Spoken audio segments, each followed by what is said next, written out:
군사는 싸우는 자들이며 특히 그리스도를 위해 싸우는 자들입니다. 군사의 적은 무엇입니까? 그것은 우리를 죄 가운데서 얽매어 놓고 우리를 자유하지 못하게 하는 사단의 권세와 그 세력과의 싸움이 아닙니까? 이 병사의 언급은 또한 이 편지의 수신자들이 자신들이 누구이며 어떤 존재인지를 다시금 생각해 해주는 용어입니다. 함께 군사된이라는 표현을 듣는 빌레몬은 그에게 전달된 편지를 읽어가면서 내내 자신이 그리스도의 군사로서 지금 이 요청에 대하여서 오네시모의 사면에 관한 요청에 대하여서 어떤 선택을 하여야 하는가에 대해서 계속 부담을 안고 이 편지를 읽어가게 되었을 것입니다. 이것은 교회는 그리스도와 그의 나라를 위하여 전투하는 교회이며 우리는 모두 주의 군사들이어야 함을 강조하고 싶어하는 바울의 마음이 고스란히 녹아 들어 있습니다. 바울은 삼중적인 표현으로 수신자들의 아이덴티티를 상기시키고 있습니다. 군사, 동역자 또는 가족이라는 이미지로 그들이 부름받은 부르심이 무엇인지를 상기시켜주고 있다는 것입니다.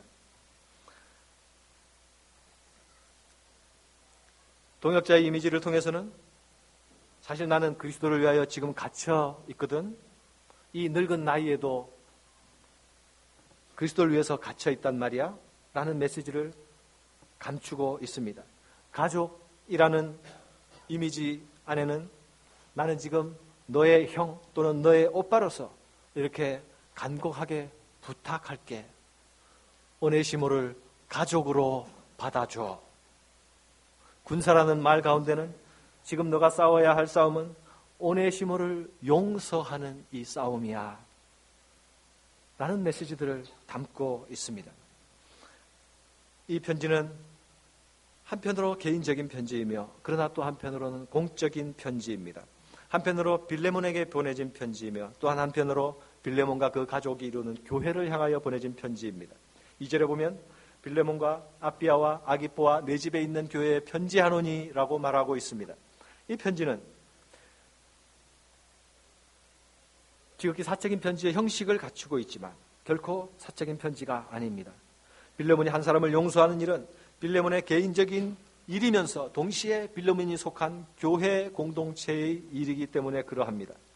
교회 공동체 안에서 각 개인 간의 불화와 갈등이 생기면 개인 간의 문제로만 끝나지 않는다는 것을 우리는 잘 알고 있지 않습니까?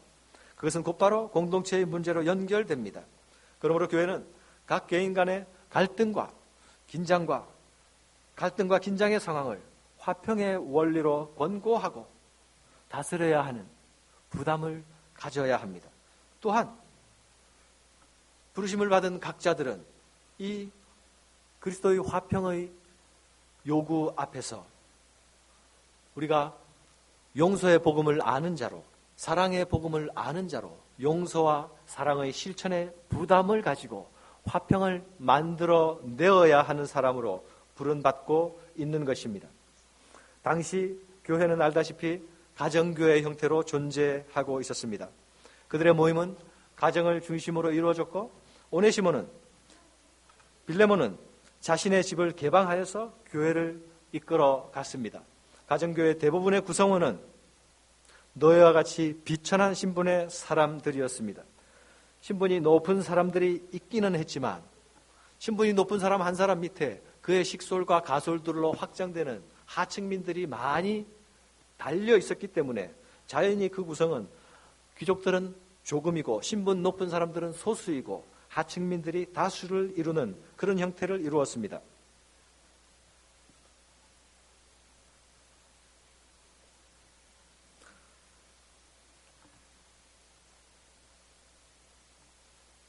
초대교회에 주목할 만한 사실은 그들이 당시의 계급과 신분 제도의 장벽을 복음 안에서 뛰어넘고 있었다는 사실입니다. 피 흘리는 혁명이 아니고서는 타파되지 아니하는 이 계급 제도를 그들은 이미 2000년 전에 복음 안에서 극복해내고 있었습니다. 그들은 가진 자나 못 가진 자나 관계없이 함께 모이되 자신이 할 수 있는 것들을 제공하며 자신이 내어놓을 수 있는 것들을 내어놓으며 모였다는 사실을 우리는 기억해야 합니다. 바울은 또한 자신이 항상 기도할 때마다 빌레몬을 기억하고 있다고 말합니다. 이는 아마도 바울의 의무이며 특권이었을 것입니다. 누구를 위하여 기도할 수 있는 것, 이것은 하나님께서 우리에게 주신 축복이며 특권입니다. 바울은 자신을 통하여서 예수를 믿게 된 사람들과 자신을 통하여서 세워진 교회를 언제나 자신의 가슴에 품고 기도하지 않았겠습니까? 이 빌레몬의 교회도 그 바울의 기도의 가슴 속에 포함되어 있었습니다. 아까 우리 김문수 집사님이 대표 기도를 할 때에 새벽마다 새벽을 깨우며 기도하는 성도들을 주신 것을 감사합니다라는 기도를 하셨습니다. 그런 기도를 해주셔서 감사합니다. 우리 공동체가 건강해지기 위하여서는 공동체의 한 사람 한 사람들을 품고 누군가는 엎드려 기도해야 합니다. 목사가 그 일을 하는 것은 목사의 직무로 할 수 있습니다. 목사의 의무로도 할 수 있습니다. 그러나 직무와 의무가 아닌 특권과 축복으로서 이 일을 감당하는 사람들이 많아질 때에 교회는 그리스도의 화평의 원리 안에서 조화롭고 아름다운 교회를 만들어 갈 수 있을 것입니다. 빌레몬의 교회는 빌레몬의 섬김으로 비교적 건강한 상태에 있었던 것으로 여겨집니다. 특히 그들의 믿음의 교제와 성도에 대한 사랑을 바울은 높이 평가하고 있습니다. 그는 아마도 지도자와 리더로서 군림하는 리더십을 발휘하기보다는 사랑과 섬김의 수고로 그 직무를 감당하고 있었던 것으로 보입니다. 빌레몬의 이러한 수고는 그 소식을 듣는 바울에게는 정말로 큰 기쁨이었을 것입니다. 그런 빌레몬을 향하여서 바울은 조심스럽게, 아주 조심스럽게 명령이 아니라 간청의 형태로 오네시모의 사면을 권고하고 있습니다. 그가 편지를 쓰게 된 구체적인 용건은 이 오네시모를 용서해 달라는 그 말을 하기 위함이었습니다. 그런데 바울이 그 말을 하는 내용을 들여다보고 있으니까 절대로 그 앞에 주장하는 자세를 하지 않습니다. 오히려 아주 조심스럽고 예의 바르게 간청하는 자세를 취하고 있습니다. 내가 그리스도 안에서 아주 담대하게 내게 마땅한 일로 명할 수도 있으나 도리어 사랑으로 간구하노라. 내가 명령할 수 있지만 너에게 내가 그런 충분한 지위와 권위가 있지만 명령이 아니라 사랑으로 간구한다라고 말합니다. 왜입니까? 명령으로는 쉽게 결과를 이끌어낼 수 있을 것입니다. 그렇죠?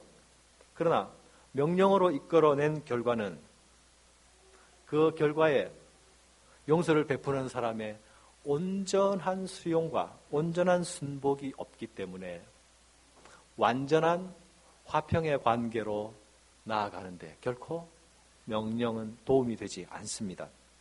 그래서 바울은 그의 자발적인 그리고 전폭적인 결단을 기다리기로 하는 것입니다.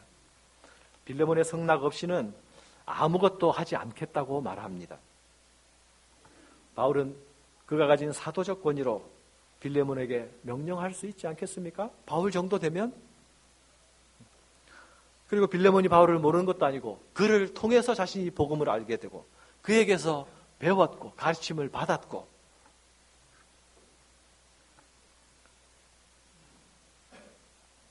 바울이 빌레몬을 향해서 네가 내 명령에 순종하면 그것이 교회에 얼마나 큰 유익이 될 것인지를 자세히 설명해가면서 당위론적으로 접근할 수도 있었을 것입니다. 그러나 바울은 그리하지 않습니다. 빌레몬이 가지고 있는 주인으로서의 도망친 노예에 대한 처분권을 최대한 존중해 줍니다. 당시 로마 사회는 노예들의 노동력에 의존하여서 유지되던 사회였습니다.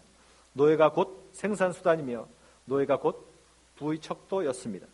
이러한 노예를 잘 다스리고 관리하기 위하여서 로마는 일벌 100개의 노예법을 가지고 있었습니다. 도망친 노예는 주인에게 즉결 처분권이 주어졌습니다. 누구보다도 바울은 이러한 사실을 잘 알고 있었습니다. 그러나 바울은 결코 법 이야기를 하지 않습니다. 오히려 평안을 이야기하고 오히려 사랑을 이야기합니다. 그리고 빌레몬의 선택에 대한 기대와 믿음을 언급하는 것을 잊지 않습니다. 바울은 이 일이 이루어지기를 위하여서 최선을 다하여 온 마음으로 편지를 씁니다. 19절에 보니까 나 바울은 친필로 쓰노니, 바울이 편지를 쓸 때에 바울의 많은 서신들이 있지만 친필로 쓴 편지들이 많지 않습니다. 주로 대필로 내용의 대부분이 쓰여지고 마지막 인사만 바울이 친필로 했던 적이 대부분입니다. 바울은 명령하지 않았고 간구하고 간청하였으나 그것을 순종할 것을 바라고 확신합니다. 이 순종할 것을 바라고 확신하는 마음이 또 편지에서 드러나고 있습니다. 오 형제여, 나로 주 안에서 너로 말미암아 기쁨을 얻게 하고 내 마음이 그리스도 안에서 기쁨을 얻게 하라. 내 마음이 그리스도 안에서 평안하게 하라. 문맥 속 이야기는 자기의 요구사항을 들어달라는 이야기입니다. 네가 오네시모를 사면해야 내가 기쁘지 않겠니? 네가 사면 안 한다면 내 평안이 깨어지지 않겠니? 그러나 바울은 결코 그 말을 직설적으로 뱉어내지 않습니다. 오네시모 빌레몬의 반발감을 자극하지 않고 오히려 자기의 간절한 뜻이 간접적으로 전달되게끔 지혜를 발휘하고 있습니다. 조심스럽게. 혹시 빌레몬이 자기가 담고 있는 이 문맥 속의 의미를 잘 읽어내지 못할까 봐 또 부언합니다. 나는 내게 순종할 것을 확신함으로 내게 썼노니 네가 말하는 것보다 더 행할 줄을 아노라. 그러나 바울의 압박 전술은 여기서 그치지 않고 한 발 더 나아갑니다. 너는 나의 숙소를 예비하라. 내가 곧 방문할 것이라는 거죠. 내가 곧 너를 만나길 바라는데 너가 숙소를 예비해 주면 좋겠어. 이 말을 듣고 빌레몬은 바울의 간청을 들어주지 않은 상태에서 바울을 맞이할 장면을 상상할 수 있겠습니까? 바울은 이 말을 함으로 두 가지 효과를 노리고 있는 듯합니다. 너는 이 일과 상관없이 여전히 나의 동지이며 동역자이다 라는 관계를 확신시켜주는 메시지를 보내고 있는가 하면, 또 한편 빌레몬이 반드시 오네시모의 사면을 받아들이도록 우회적으로 압력을 가하는 이중적인 메시지를 여기에 담고 있는 듯합니다. 이 말을, 이 편지를 읽은 빌레몬은 어떤 부담을 가지게 될까요? 바울은 용서의 중재자로서 자신이 최선의 노력을 다하고 있습니다. 그의 편지를 쓰는 태도에서 잘 나타나고 있지만 오네시모가 빚진 것에 대하여 자신이 갚겠다라고 말합니다. 그냥 맨입으로만 중재하지 않겠다는 말이죠. 자신도 져야 될 이 화평을 이루는 이 일에 내가 져야 될 일과 부담이 있다면 나도 기꺼이 참여하겠다라는 말입니다. 그러나 여기서 또한 바울은 한마디 더 붙입니다. 내가 이 이외에 네 자신이 내게 빚진 것은 내가 말하지 아니하노라. 무슨 뜻입니까? 빚진 것이 있으면 내가 갚아줄게. 그러나 네 나한테 빚진 거 꼭 기억하라. 이런 말 아닙니까? 그죠? 바울이 왜 이런 이중적인 메시지를 계속 사용하고 있는 것일까요? 그것은 직설적인 요구로서 빌레몬이 바울이 하고 있는 의도, 요구를 오해하지 않기 위하여서 최대한 노력하고 있는 모습을 보이고 있기 때문에 그렇습니다. 사랑하는 여러분, 말씀을 맺겠습니다. 가을이 다가왔습니다. 누구는 가을은 책 읽는 계절이라고 하던데요. 가을은 또한 편지 쓰는 계절이기도 합니다. 열매들은 익어가고